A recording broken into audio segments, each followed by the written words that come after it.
এটা মধ্য কলকাতার সবচেয়ে প্রাচীন রক্তদান শিবির।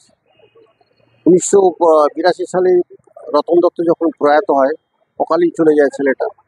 তারপর তার দাদা স্বপন দত্ত এই অঞ্চলের যে কাউন্সিলর ছিলেন, সে আমার বাবার কাছে গেলেন। আমার বাবার নাম বিজয় রায়, সাংবাদিক বিজয় রায়। তো আমার বাবা এই অঞ্চলটাকে আর নিজের তালুর মধ্যে রাখতেন। বললো, স্বপন একটা কাজ কর, রতনকে চিরকাল বাঁচিয়ে রাখার জন্যে সোশ্যাল ওয়েলফেয়ার সোশ্যাল ওয়েলফেয়ার করলে রতন বেঁচে থাকবে, প্রতিষ্ঠানও বেঁচে থাকবে, অঞ্চলের লোকেরা উপকৃত হবে। তো তুই রক্তদান শিবির কর, তার সঙ্গে কম্বল গরিব মানুষদের দেওয়া, মানুষের পাশে থাকার যে আদর্শ বা ব্রতী, সেটা নিয়ে তোরা এগিয়ে চল। সেই শুরুয়াত। তো দীর্ঘ বছর ধরে এটা তিলে তিলে বড় হয়েছে। আজকে বহু প্রতিষ্ঠান বহু রকমভাবেই কিন্তু সোশ্যাল ওয়েলফেয়ার অর্গানাইজেশনে কাজ করে, রক্তদান করে, রক্তদান শিবির তৈরি করে। কিন্তু এটা প্রাচীনতম রক্তদান শিবির মধ্য কলকাতার।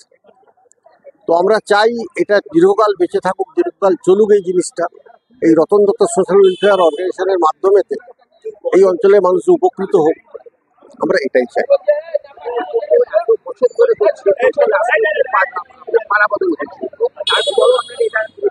এটা একদম প্রথম স্বপন দত্ত অ্যাকচুয়ালি এই অঞ্চলের কংগ্রেসের কাউন্সিলর ছিল। সোমেন মিত্র আদর্শ নিয়ে সে এই অঞ্চলটায় কাজ করত। তো কংগ্রেসি ঘরানার ছেলে, আমাদের বাড়িতে আসা যাওয়া ছিল।